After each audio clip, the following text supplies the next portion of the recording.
गणित हा आपल्या दैनंदिन जीवनाचा एक मोठा भाग आहे. ग्रहांपासून अणूंपर्यंत प्रत्येक स्तरावर गणिताचा समावेश आहे. तर मित्रांनो, आज भारतात जन्मलेल्या 2 पराक्रमी गणिततज्ञांबद्दल जाणून घेऊया.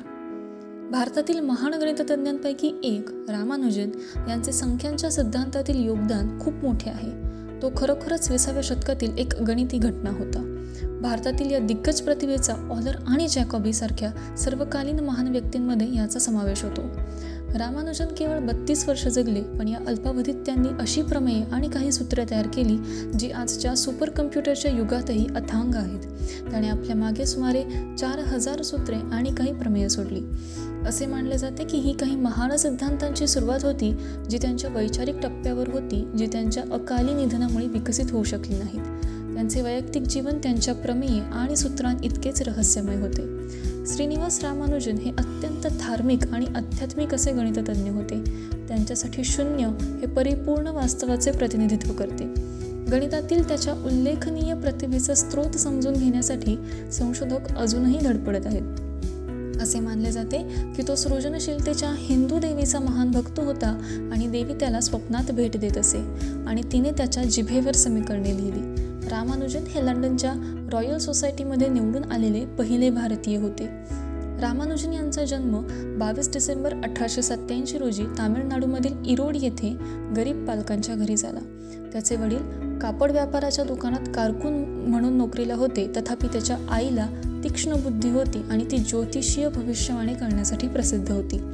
त्याच्या सुरुवातीच्या जीवनाबद्दल आणि शालेय शिक्षणाविषयी फारसे माहिती नाही, कारण तो स्वभावाने एकटा मुलगा होता.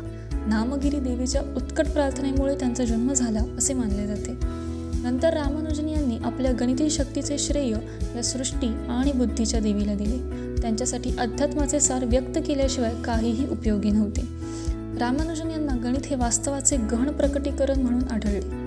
ते सर्व विचार आणि कल्पनाशक्तीच्या पलीकडे असलेले एक महान गणिततज्ञ आणि प्रतिभाशाली होते. तो स्वप्नांचा आणि ज्योतिषाचा अर्थ लावण्यात निपुण होता. हे गुण त्याला त्याच्या आईकडूनच मिळाले होते. त्यांची गणिताविषयीची आवड आणि भक्ती ध्यासापर्यंत पोहोचली होती. बाकी सर्व गोष्टींकडे दुर्लक्ष करून तो रात्रंदिवस पटावर आणि मनात आकड्यांशी खेळायचा. एके दिवशी त्यांच्याकडे सिनॉप्सिस ऑफ प्युअर मॅथमॅटिक्स हे पुस्तक होते, ज्यात बीजगणित, त्रिकोणमिती आणि कॅल्क्युलसमध्ये 6000हून अधिक सूत्रे होती, परंतु त्याचे कोणतेही पुरावे नव्हते. रामानुजन यांनी त्याला आपला सतत साथीदार बनवले आणि स्वतःहून त्यात आणखी सुधारणा केली. गणिताचा ध्यास आणि व्यस्तता यामुळे त्याला 3 वेळा प्रयत्न करूनही इंटरमिजिएट परीक्षा पास होऊ दिली नाही. त्याला इतर विषयात देखील किमान उत्तीर्ण गुणही मिळू शकले नाहीत.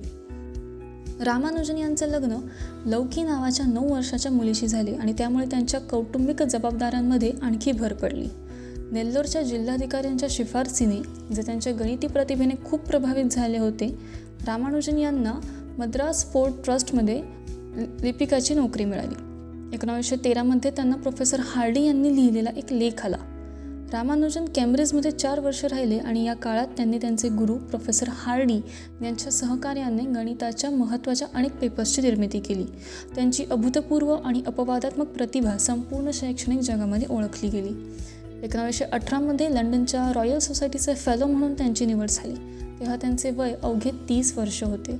गणिताच्या काही विशिष्ट क्षेत्रातील त्यांचे प्रभुत्व खरोखरच विलक्षण आणि अविश्वसनीय होते, परंतु लवकरच त्यांच्या कठोर परिश्रमाचा त्यांच्या आरोग्यावर परिणाम होऊ लागला आणि एप्रिल 1917 ते गंभीर आजारी पडले. रामानुजन यांना क्षयरोग झाला होता आणि काही काळासाठी त्यांना भारतात परत पाठवण्याचा निर्णय घेण्यात आला. 27 मार्च 1919 रोजी ते भारतात पोहोचले.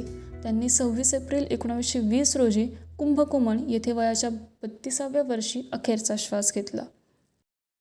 जगाला सर्वात आधी शून्याची ओळख देणारे भारतीय, तसेच ग्रह, नक्षत्र आणि तारे यांचे ज्ञान असणारे इसवी सन 1500च्या पूर्वीचे महान व्यक्तिमत्व.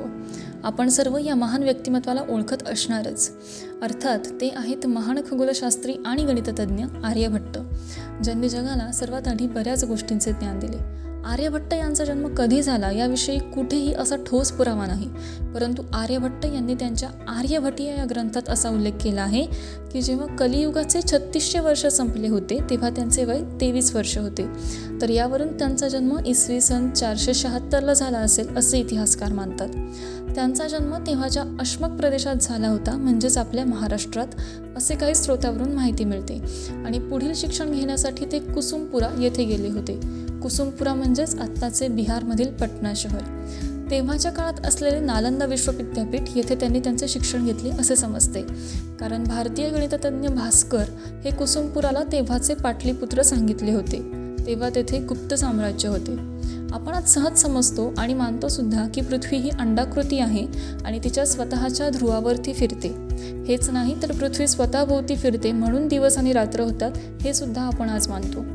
आपण समजतो की ही गोष्ट सर्वात आधी जगाला मध्ययुगातील खगोलशास्त्री निकोलस कोपर्निकसने सांगितली.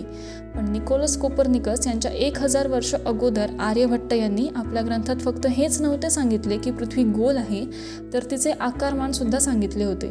तर आपण विचार करू शकता की आर्यभट्ट यांनी त्या काळात कसे या गोष्टींचे संशोधन केले होते. हे तर काहीच नाही, त्यांनी त्या काळात हिंदू धर्मामधील चंद्रग्रहण आणि सूर्यग्रहणाला देखील चुकीचे सिद्ध करून दाखवले होते. त्यांनी तेव्हाच्या काळात हे सांगितले होते की सूर्याचा प्रकाश दुसऱ्या ग्रहावर पडतो तेव्हा तो ग्रह प्रकाशित होतो, त्यामुळे सूर्यग्रहण किंवा चंद्रग्रहण दिसते. तेव्हाच्या काळात आणखी त्यांनी निर्माण केलेल्या एका सूत्रावरून एका वर्षात 365.2951 एवढे दिवस असतात असे सांगितले होते.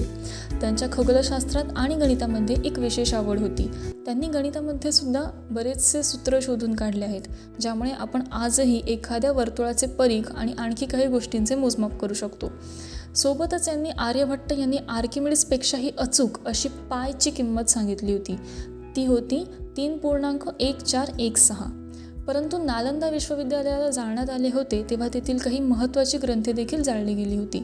त्यामुळे त्यांनी लिहिलेल्या ग्रंथातील बऱ्याचशा गोष्टी आज नष्ट झालेल्या आहेत आणि त्यामुळे त्यांनी केलेल्या काही नवीन प्रयोग आपल्यापर्यंत पोहोचले नाहीत.